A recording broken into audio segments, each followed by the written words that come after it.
자, 이제 셋째 시간 이어서 매매 효력 파트 좀 볼게요. 573페이지입니다. 573페이지. 조문들이 막 나와 있죠. 한 개씩 볼게요. 자, 먼저 566조부터. 매매 계약에 관한 비용은 쌍방이 균분해서 부담한다. 자, 568조 매도인은 매수인에 대해서 매매 목적된 권리를 이전시켜 줘야 되고, 그리고 매수인은 여기에 대응해서 대금을 지급해야 한다. 당연한 말이죠. 그리고 2항에 나오듯이 이 쌍방의 의무는 동시 이행해야 된다. 동시 이행 관계입니다. 자, 다음 585조 매매 당사자 1방에 대해서 의무 이행 기한이 있을 때 상대방에 대해서도 동일 기한이 있는 걸로 추정한다. 매도인 측에서 소유권을 이전시켜 주겠다고. 그럼 매도인 측에서 소유권 이전에 필요한 서류를 교부해야 되거든요. 자, 서류를 교부하기로 약정했던 게 예를 들어 3월 10일이다. 그럼 당사자 1방의 의무 이행 기한이 있는 거죠. 3월 10일. 자, 근데 매수인 쪽에서 잔금을 언제 지급할 건지에 대해서는 정해진 바가 없었던 거예요. 약정하면서 잔금 지급일은 구체적으로 정하지 않았습니다. 자, 그때는 며칠인 걸로 추정한다? 네, 동일 기한 3월 10일인 것으로 역시 추정한다는 거죠. 왜 3월 10일로 추정하느냐? 왜냐면 갑의 소유권 이전과 을의 잔금 지급은 무슨 관계이기 때문에? 예, 동시 이행 관계이기 때문에 그렇습니다. 586조 내려갑니다. 매매 목적물 인도와 동시에 대금 지급해야 할 때, 그때는 역시 인도 장소에서 대금을 지급해야죠. 왜냐하면 역시 동시 이행 관계여서.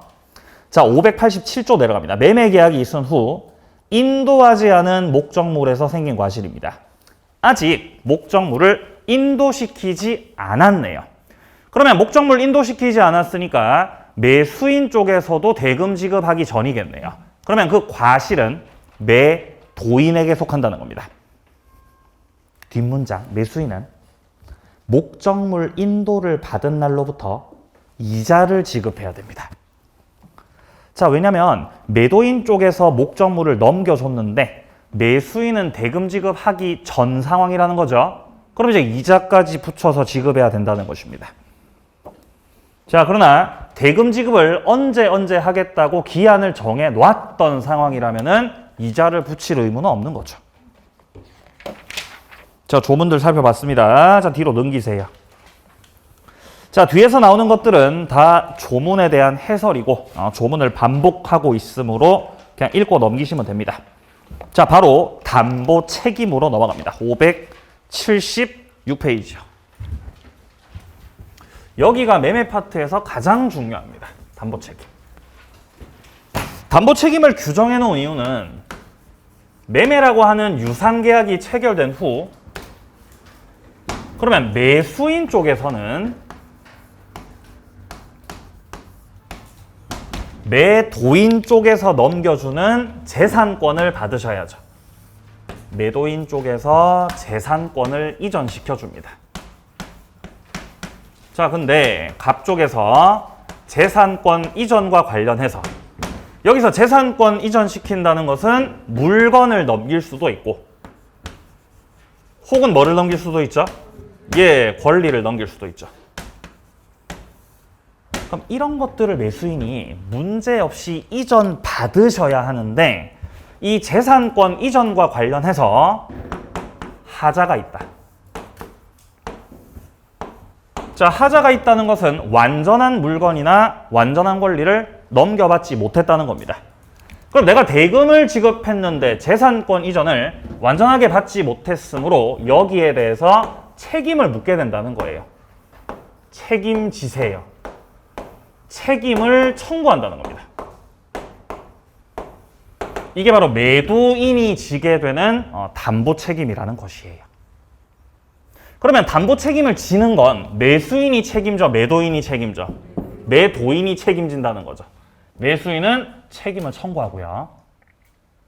자, 그리고 이렇게 책임을 묻는 이유는, 청구를 하는 이유는 하자가 있기 때문이죠. 하자가 있기 때문에.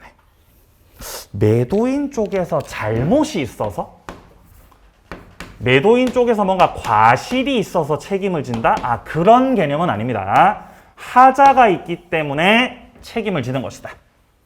그래서 첫 번째로 이 담보 책임의 성질은요, 무과실 책임이에요.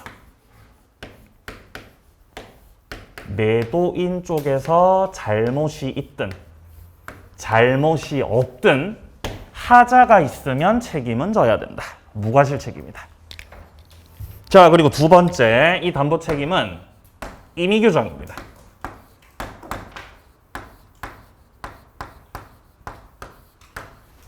자, 따라서 담보 책임과 관련된 이 법에서 정해놓은 그 규정들을 특약을 통해서 배제시키는 것이 가능하다, 불가능하다? 가능하다는 겁니다. 특약으로 배제시킬 수 있다.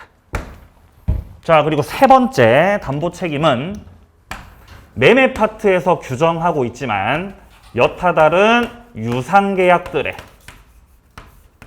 준용한다.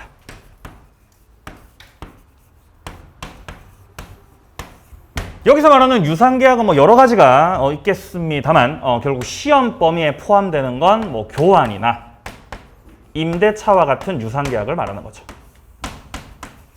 그러니까 꼭 매매계약에만 적용되는 게 아니라는 거예요. 유상계약이면 다 적용받습니다.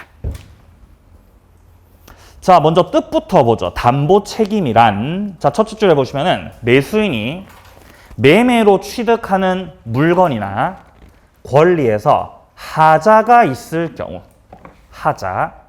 자, 여기에 대해서 매도인이 매수자에 대해서 부담하게 되는 책임이다. 자, 밑에 박스 안에 보시면요, 매도인과 매수인 쪽이 있는데, 첫 번째, 빌라에 누수가 있다. 두 번째, 빌라가 기우뚱하다. 이런 게 바로 뭐죠? 하자예요. 그럼 여기에 대해서 매수인이 매도인 쪽한테 책임을 묻게 되는 겁니다. 자, 구체적인 내용들은 들어가서 보도록 하고요. 자, 내려갑니다. 양괄호 2번. 매매 규정이 준용된다 그러죠? 어디에 준용된다? 유상계약에 준용되겠습니다. 그러니까 담보 책임이 적용되는 건 매매 계약뿐만 아니라 교환 계약이나 임대차 계약에도 다 적용됩니다. 자, 내려가세요. 법적 성질, 양괄호 1번, 법정 무과실 책임이다. 자, 법정 무과실 책임이기 때문에 동그라미 2번이에요. 매도인에게 하자 발생과 관련해서 과실이 있든지 없든지 인정이 된다는 겁니다. 해서 무과실 책임이고요. 매도인에게 귀책 사유가 없어도 담보 책임은 면제되지 않습니다. 왜냐하면 담보 책임을 문제 삼는 이유는 뭐 때문에 문제 삼는 거다? 하자 때문이에요. 좌우지간 하자가 있기 때문에 책임을 묻는 겁니다. 잘못하고는 직접 관련 없습니다. 내려가세요. 두 번째, 임의 규정이다. 임의 규정. 자, 그래서 원칙적으로는 동그라미 1번에서 당사자 간에 담보 책임을 면제시키거나 배제시키거나 감경시키거나 이런 특약들이 유효라는 겁니다. 근데 동그라미 2번의 예외 보세요. 만약 매도인이 하자를 알고서도 고지를 하지 않았다. 그럼 이건 알면서도 고지하지 않았으니까 매도인이 이를 악용했다가 됩니다. 자, 이렇게 되면 면제 특약을 놨더라도 책임져야 됩니다. 알면서 고지를 안 했으니까 책임을 지라는 거죠. 자, 양괄호 3번을 봅니다. 매수인의 권리 행사 기간은 제척 기간이다. 자, 제척 기간은 동그라미 2번 보세요. 물건의 하자에서는 6개월대로, 권리 하자에서는 1년의 제척 기간이 규정되어 있습니다. 자, 그럼 이제 본격적으로 담보 책임의 내용으로 들어가면 담보 책임의 종류는 총 3가지입니다. 자, 종류는 총 3가지. 자, 첫 번째로 나오는 담보 책임은 권리의 하자입니다. 권리의 하자. 자, 권리 하자는 총 5가지가 나와요. 5가지 권리 하자가 있고, 그 다음에 물건의 하자가 있습니다. 물건의 하자는 2가지예요. 그리고 3번째 담보 책임은 경매에서의 담보 책임입니다. 경매에서의 담보 책임. 여기는 조문 1개입니다. 조문 1개. 그래서 권리 하자 5가지, 물건 하자 2가지, 마지막으로 경매에서의 담보 책임. 크게 종류는 이렇게 3가지예요. 지금 우리 밑에 표에도 나와 있죠. 물건의 하자로 들어왔을 때는 이 안에 특정물과 종류물 이렇게 2가지가 있고, 그리고 권리 하자에서는 지금 5가지가 나오고 있죠.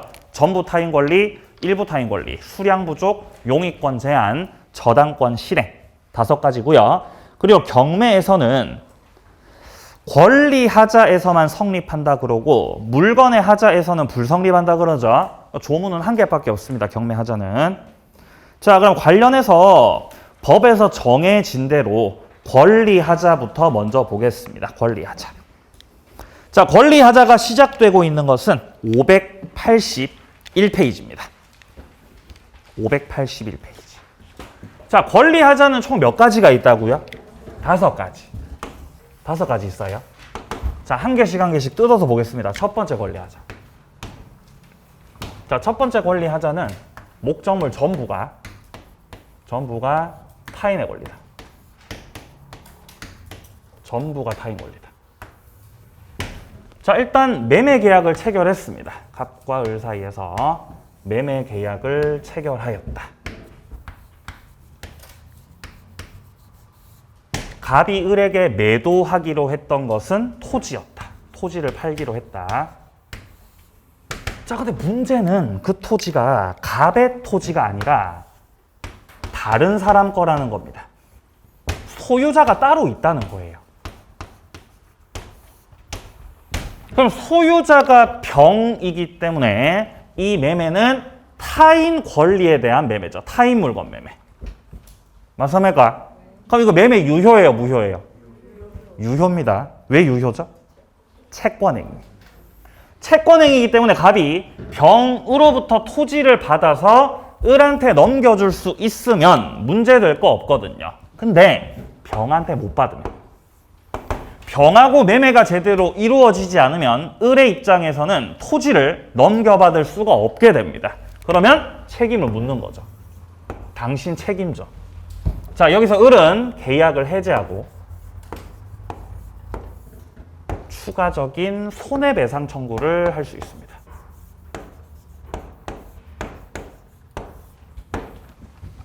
자, 일단 조문 함께 보죠. 뭐라고 돼 있는지. 자, 내려가서 1번 확인합니다. 1번. 전부 타인 소유 매매라고 돼 있죠. 자, 사례 첫 번째. 갑이 토지 1000제곱미터를 매수인 을과 매매 계약을 체결했는데 토지 전부가 갑게 아니고 이거 병 거라는 겁니다. 자, 내려가서 569조 보시면요. 매매 목적된 권리가 타인에게 속하는 경우에 매도인은 그 권리를 취득해서 매수인에게 이전해야 된다. 권리가 지금 누구한테 속하고 있다고요? 타인에게 속하고 있다고요. 권리가 타인에게 속하고 있기 때문에 그 타인으로부터 넘겨받아서 매수인한테 넘겨줄 의무를 부담한다는 거죠. 당연한 말입니다. 자, 근데 여기서 570조. 전부 타인 권리 매매의 경우에서 매도인이 그 권리를 취득해서 매수인 을에게 이전해 줄 수가 없을 때, 이때 매수인은 첫 번째 계약을 해지할 수 있다. 그러나 매수인이 계약 당시 그 권리가 매도인에게 속하지 아니함을 안 때에는 손해배상은 청구하지 못한다라고 되어 있죠. 그러니까 매수인이 계약을 해제할 때는요, 이때는 전부가 타인에게 속했는지를 알았든지 몰랐든지 선악불문하고 행사할 수 있거든요. 근데 뒷문장에서 우리가 알 수 있듯이 손해배상 청구는 매수인이 어떨 때는 못한다고요? 악의일 때는 못한다 그러잖아요. 그러니까 손해배상 청구는 매수인이 뭐이어야 된다? 선의. 매수인이 선일 때 손해배상 청구를 할 수 있다는 거죠. 자, 그리고 전부 타인 권리에 있어서의 제척기간은 없습니다. 제척기간 없음. 넘어가죠. 자, 권리 행사 내용을 정리합니다. 자, 582페이지에서 자, 책임의 내용 첫 번째입니다. 동그라미 1번. 매수인은 선악 불문하고 계약을 해제할 수 있다. 자, 그리고 밑에 쪽 동그라미 2번입니다. 이때 손해배상 청구는 불능 당시 시가를 토대로 해서 손해배상 청구를 할 수 있다. 이건 선의일 때 할 수 있습니다. 그리고 동그라미 3번. 제척기간은 없다. 자, 이게 첫 번째 권리 하자고요. 다음 두 번째 권리 하자. 자, 두 번째 권리 하자는 목적물의 일부가 타인에게 속하는 경우입니다. 일부 타인 권리의 경우. 여기서의 담보 책임이에요. 자, 갑하고 을하고 매매 계약을 체결했어요. 갑이 을한테 팔기로 했던 건 토지 1000제곱미터였어요. 토지 1000제곱미터를 갑이 을한테 팔기로 하였다. 근데 1000제곱미터가 전부 다 갑게 아니고 1000제곱미터 중에서 200제곱미터가 병거라는 거죠. 아니, 그러면 현재 갑이 소유하고 있는 땅은 800제곱미터라는 거죠. 그럼 이런 식으로 매매했으면 이 매매 이거 유효다, 무효다? 유효다, 무효다? 유효죠. 전부가 타인 거여도 유효죠. 일부가 타인 거여도 일단 유효입니다.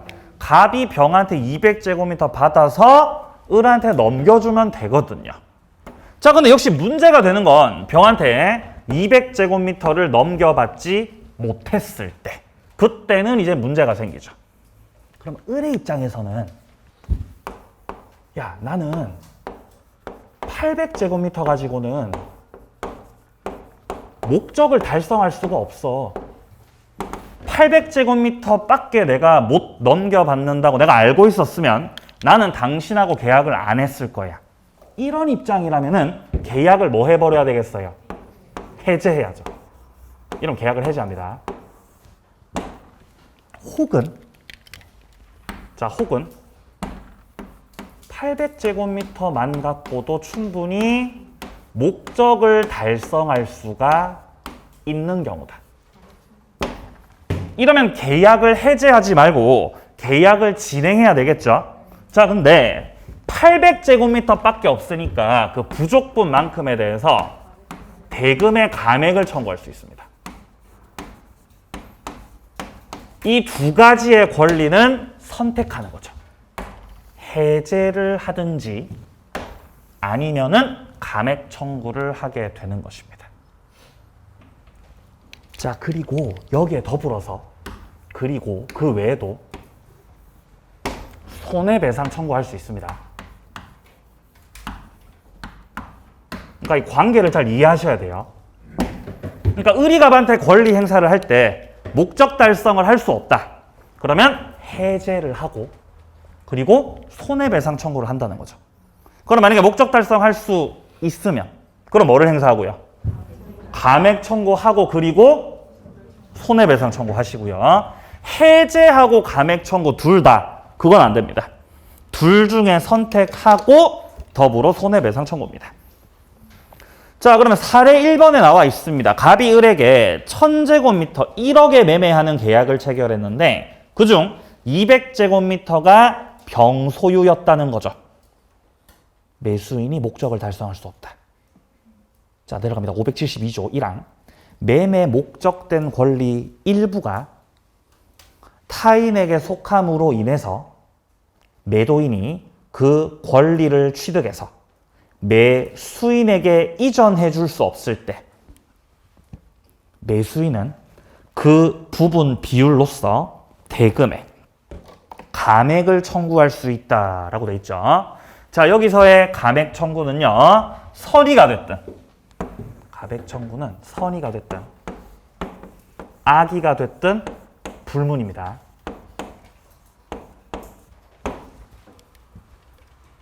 자, 근데 다음 항을 보시면요.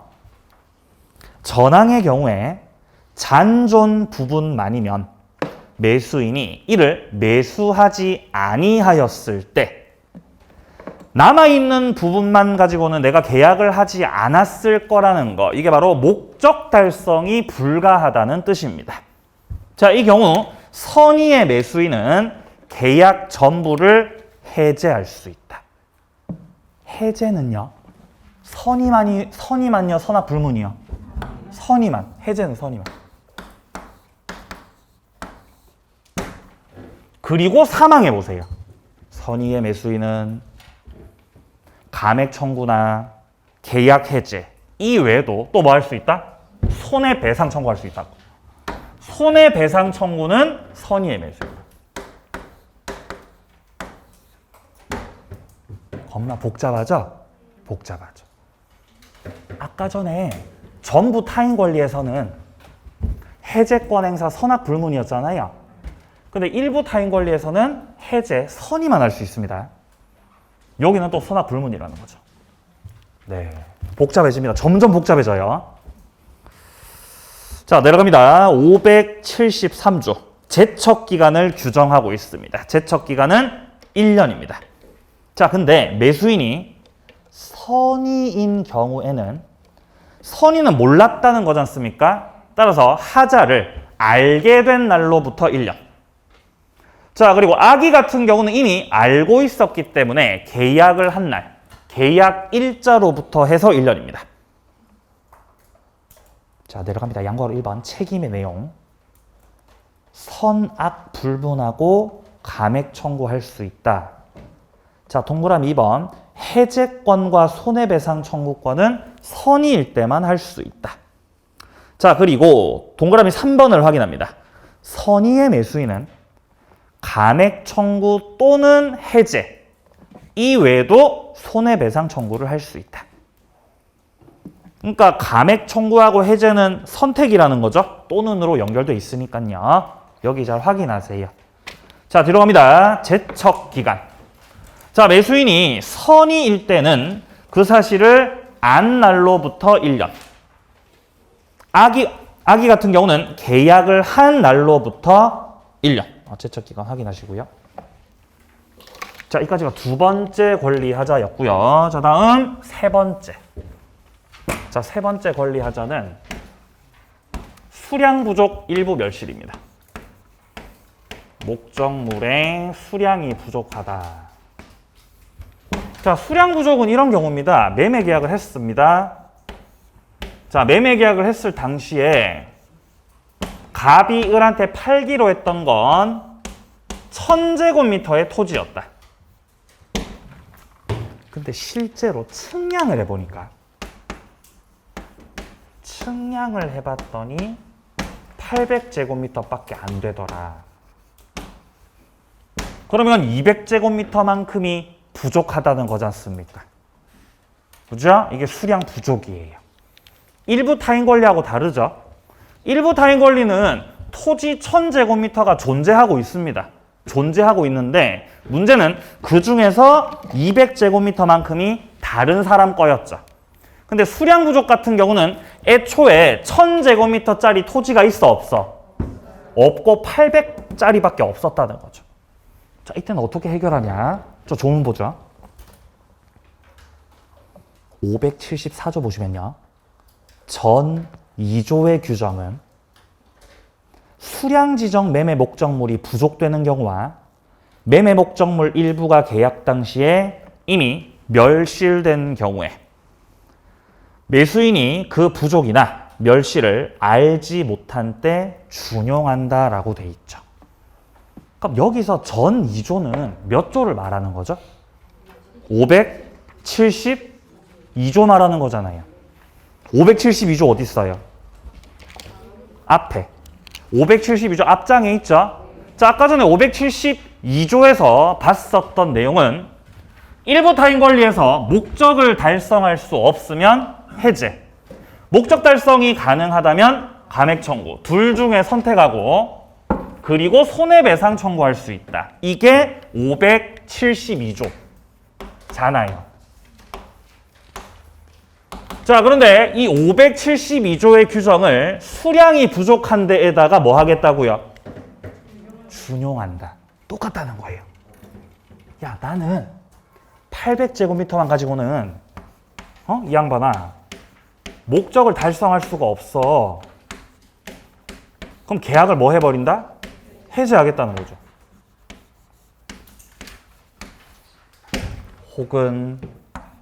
혹은 목적을 달성하는 것이 가능하다면 그때는 뭐를 청구한다? 감액 청구한다. 둘 다 행사한다, 선택한다. 선택한다. 해제권 행사와 감액 청구는 둘 중에서 선택한다. 그리고 역시 손해배상 청구할 수 있다. 똑같다는 거예요. 정말 다행이죠.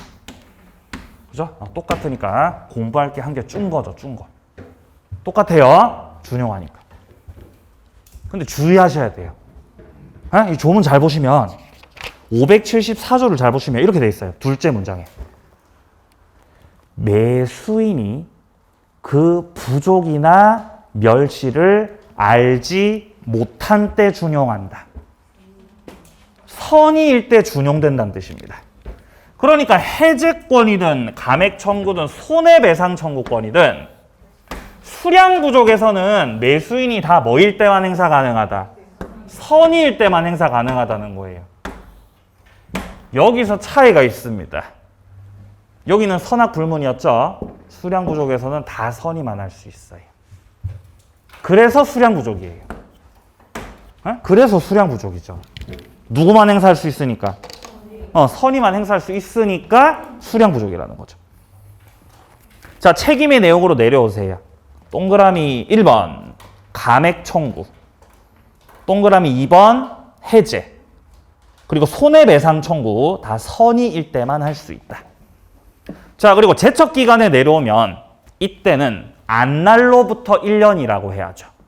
왜냐하면 선의밖에 행사 못하니까요. 자, 이까지가 세 번째였고요. 다음 네 번째로 갑니다. 네 번째는 용익권 제한입니다. 자, 지금 우리는 권리의 하자를 보고 있습니다. 권리의 하자. 권리 하자는 5가지라고 했고요. 이제 보는 거는 네 번째입니다. 네 번째. 자, 네 번째 권리 하자는 용익권 제한이에요.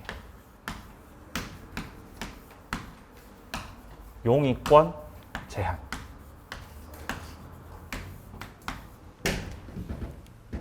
이런 거예요. 갑으로부터 을이 부동산을 샀는데, 자, 부동산 매수했는데, 뭐 요컨대 건물을 매수했다.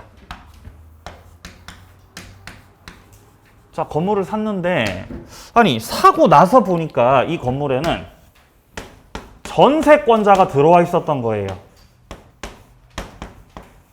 전세권자가 이미 건물을 사용하고 있었고, 나는 그 사실을 몰랐어요.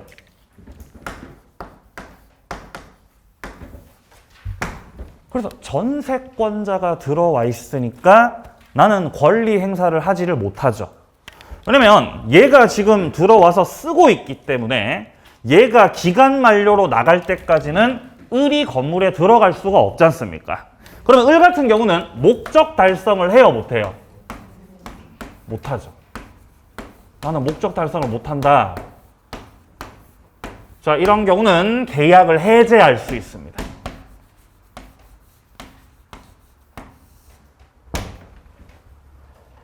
자, 혹은 용익권자가 들어와 있더라도 목적을 달성하는 게 가능할 수도 있죠. 그 경우는 해제는 못하고 손해배상 청구할 수 있습니다. 겁나 헷갈리죠, 이거. 목적 달성이 가능하니까 감액 청구 아니냐라고 할 수 있는데 그거는 수량을 지정했을 때 깎자고 할 수 있지. 이 경우는 싹 다 용익권자가 사용 중이기 때문에 여기서는 감액 청구할 수가 없어요. 자, 함께 조문을 보죠. 575조. 1항에서 매매 목적물이 지상권, 지역권, 전세권, 질권 또는 유치권의 목적이 된 경우. 그러니까 매매 목적물에 뭐 지상권자, 지역권자, 전세권자, 질권자, 유치권자, 기타 등등 이런 분들이 들어와 계시다는 거죠. 자, 그리고 매수인이 이를 알지 못한 때, 매수인은 선이라는 거죠, 지금. 이때 이로 인해서 계약의 목적을 달성할 수 없을 때 그때 한해서 계약을 해지할 수 있다. 뒷문장, 목적 달성이 가능한 기타의 경우는 해제는 못하고 뭐만 한다? 손해배상 청구만 할 수 있다고요. 그러니까 이렇게 나눠진다는 거예요. 목적 달성 못하면은 해제, 목적 달성 가능하다면은 손해배상 청구. 그리고 싹 다 뭐일 때만 행사할 수 있다? 선의일 때만. 선의일 때만 행사가 가능합니다. 자, 그리고 내려갑니다. 2항 봅니다. 2항. 매매 목적된 부동산을 위해서 존재할 지역권 없음을 모르고 매수한 경우나 그 부동산에 대항력 있는 임차권 존재를 모르고 매수한 경우도 준용한다. 뭐 전세권자가 들어와 있든 지상권자가 들어와 있든 임차인이 들어와 있든 매수자가 못 쓰는 건 똑같죠. 그 경우도 준용하겠다는 거예요. 그리고 지역권은 존재할 지역권이 없다고 돼 있죠. 지역권은 있어야 되는데 없어서 문제인 거예요. 자, 한 번 더 말씀드립니다. 지금 1항에서 지상권, 지역권, 전세권, 유치권 이런 거 열거되고 있지 않습니까? 지역권 빼고 나머지 것들은 없어야 되는데 있으니까 목적 달성 못하는 거죠. 근데 지역권 같은 경우는 통행을 하려면 지역권 있어야 되죠? 근데 있어야 되는 지역권이 있다고 없다고? 그게 없다고. 이건 없어서 또 문제인 거라고, 이거는 지역권은. 그러니까 지역권이 없어서 내가 목적을 달성할 수가 없으면 계약을 해제할 수 있습니다. 그 말이죠, 지금. 자, 그리고 3항에 보시면 이 권리는 매수인이 그 사실을 안 날로부터 1년이라고 돼 있죠? 역시 왜 안 날이겠어요? 선이어서. 선이어서 안 날로부터 1년이죠. 자, 밑으로 내려갑니다. 책임의 내용으로 내려갑니다. 양보하러 1번에서. 자, 선의 매수인이 목적 달성을 못할 때 계약을 해지할 수 있다. 니은 봅니다. 니은 목적 달성할 수 있다면 손해배상 청구만 할 수 있다. 그리고 여기서 동그라미 2번에서 말하듯이 대금 감액 청구권은 인정되지 않습니다. 자, 뒤로 넘어갑니다. 5번째 권리하자입니다. 5번째 권리하자는 저당권 실행이에요.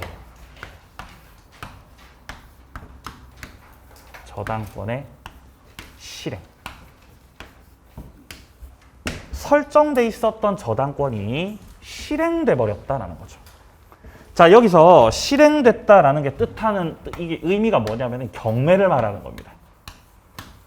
경매가 들어왔다. 이 뜻이에요. 자, 갑이 을한테 뭐 예를 들어 건물을 팔기로 했는데 그리고 이 건물을 을이 매수하기로 했다. 매매 계약이 체결된 거죠. 근데 계약이 체결된 그 당시에 이 건물에는 이미 저당권이 설정돼 있었습니다. 이미 이 건물에는 저당권이 설정되어 있었다. 그리고 그 저당권자의 피담보 채권액은 3억이었다. 근데 건물은 5억짜리 건물이다. 그럼 어차피 갑에서 을로 소유자가 바뀌었을 때 이 저당권은 소멸하지 않죠? 매매로 소유자만 바뀐 거니까. 그러니까 을이 건물을 얼마에 사야 돼요? 2억에 사야죠. 2억에 매수해야죠. 그게 맞지 않습니까? 그죠? 예. 똥멍충이가 아닌 이상은 2억에 매수해야죠. 그리고 저당권도 그대로 을이 인수하는 거죠. 근데 갑이 이랬던 거예요. 야, 지금 거의 다 갚아서 돈 거의 다 갚았고 이제 한 번만 더 상환하면 끝나. 한 번만 더 상환하면 끝나거든. 그러니까 2억에 매수하지 말고 네가 이전 등기 받고 한 일주일도 채 안 돼서 이 저당권은 없어질 저당권이니까 뭐 5억에 매수해라. 그래서 을이 5억에 매수하기로 했던 거예요. 여기까지 이해되세요? 5억에 매수하기로 했다. 그럼 우리 5억에 매수하고 이전 등기 받으셨으니까 이제 갑이 병한테 싹 다 상환하고 저 저당권 없애야 될 거 아니에요. 근데 뻥이었던 거죠. 이 저당권이 지워지지 않고 경매가 들어와 버린 거예요. 그럼 저당권 실행됐으니까 을의 소유권은 상실돼 버리죠. 상실. 여기에 대해서 책임 묻는 겁니다. 자, 여기서는 계약을 해제하고 더불어서 손해배상 청구할 수 있고요. 여기서의 해제권 그리고 손해배상 청구권은 선악불문입니다. 선의가 됐든 악의가 됐든 불문하고 행사 가능하다. 자, 그리고 제척기간은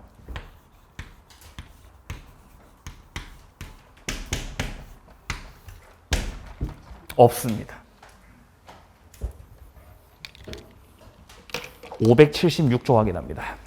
1항 매매 목적된 부동산에 설정된 저당권 또는 전세권 행사로 인해서 매수인이 그 소유권 취득을 할 수가 없거나 이미 취득한 소유권을 잃었을 때는 계약을 해제할 수 있다. 이거 선악불문입니다. 자, 2항입니다. 전항의 경우에 매수인이 출제로 그 소유권을 보존했을 때 출제로 보존했다는 건 저당권이 실행될 것 같으니까 빨리 돈을 갚아버린 거예요. 이게 출제입니다. 출제. 그럼 원래 병한테 돈을 누가 갚아줘야 되는데 원래 갑이 갚아줘야 되는 거죠? 이걸 을이 대신 이거 대위변제했다는 거죠. 대위변제.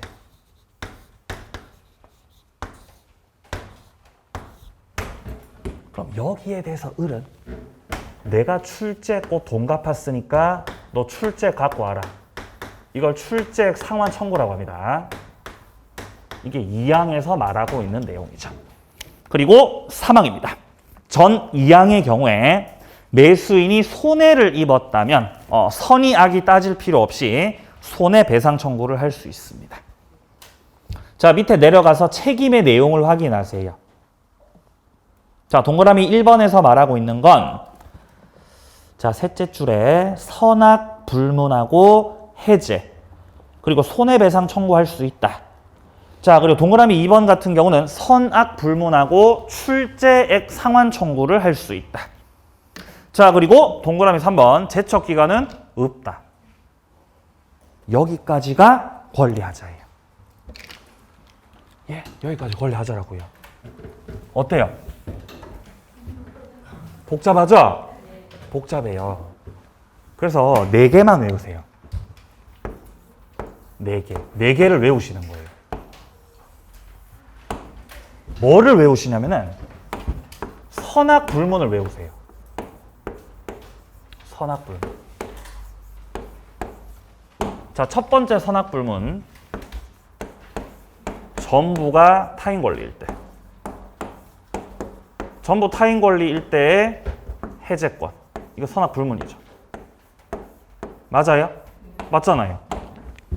그 두 번째가 뭐가 있었어요? 일부 타인. 일부 타인 권리에서의 무슨 권? 감액 청구요. 선악 불문. 그리고 세 번째, 저당권 실행. 에서의 뭐가 선악 불문이었죠? 해제. 그렇죠? 여기서의 해제권. 뿐만 아니라 손해배상 청구권. 선악 불문. 이 네 가지가 선악 불문이라는 거예요. 이 네 개만 외우세요. 네 개만. 그러면 나머지는 다 뭐예요? 나머지는 다 선이거든요. 그러니까 선악 불문을 기억하시라는 거죠.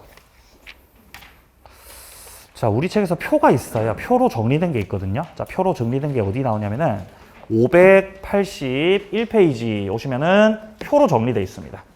표가 보이십니까? 자, 여기서 지금 표에서 권리 하자가 총 지금 5가지가 나오고 있는데 여기서 첫 번째 전부 타인 권리에서의 해제권 행사 선악 불문. 자, 두 번째 일부 타인 권리에서의 감액 청구 선악 불문. 581페이지입니다. 581페이지. 자, 그리고 저당권 실행에서의 해제권, 손해배상 청구권, 선악 불문. 이 네 개를 외우시라고, 네 개를. 나머지는 어차피 다 뭐니까? 다 선이거든요, 나머지는. 네, 그렇게 정리하시는 게 가장 빠를 것으로 생각이 됩니다. 그리고 대금 감액 청구 부분은요. 대금 감액 청구 부분은요.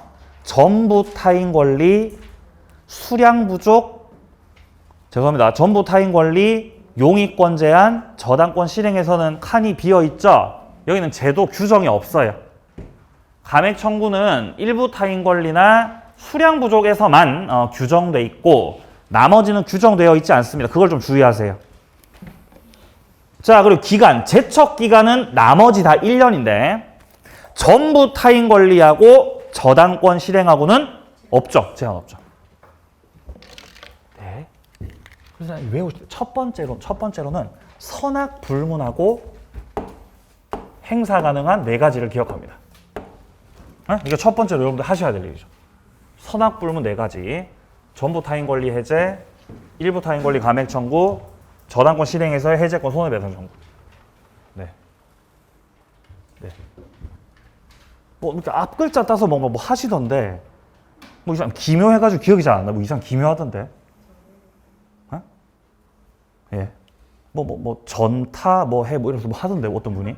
예? 뭐 전타 뭐 해. 예? 뭐 일타 뭐 이러면서 뭐 하시던데 기묘했어요.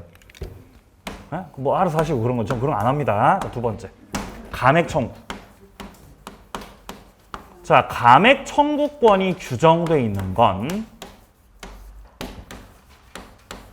딱 두 군데에서만 규정되어 있다. 첫 번째, 일부 타인 권리에서 규정되어 있다. 일부 타인 권리.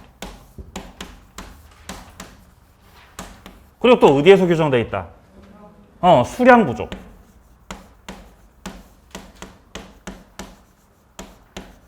여기서만 규정되어 있어요. 딴 데는 규정이 안 되어 있습니다. 자, 이때 일부 타인 권리에서의 감액 청구는 선악 불문. 예, 선악 불문.